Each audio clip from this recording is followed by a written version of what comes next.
တဲ့တိုင်းကျွန်တော်တို့တွေရဲ့မြေပြင်မှာတိုက်ပွဲဝင်နေတဲ့လူတွေရောကျွန်တော်တို့ humanitarian ကိစ္စတွေရောပေါ့နော်ဒီလိုမျိုး life saving ကိစ္စတွေရော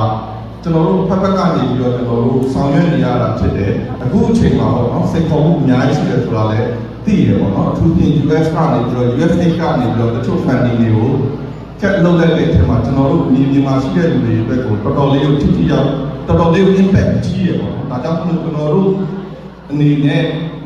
ရတဲ့ဒီလက်ပေါင်းစုံကနေပြီးတော့ကျွန်တော်တို့လစ်ဟာသွားတဲ့နေရာကိုကျွန်တော်တို့ပြန်ဖြည့်ဖို့လိုမယ်ပေါ့နော်အဲဒီအတွက်ကြောင့် STB ဘဏ်ရဲ့အခန်းကဏ္ဍကလည်းအများကြီးကြီးပါတယ်ဒါကြောင့်ဝိုင်းဝန်းပြီးတော့ပေါ့နော် STB ဘဏ်ကလုပ်တဲ့ဥစ္စာ B ဆိုတာလုပ်တဲ့ဥစ္စာပေါ့နော်အဲ့လိုမျိုး gain တွေဥစ္စာတွေမှာ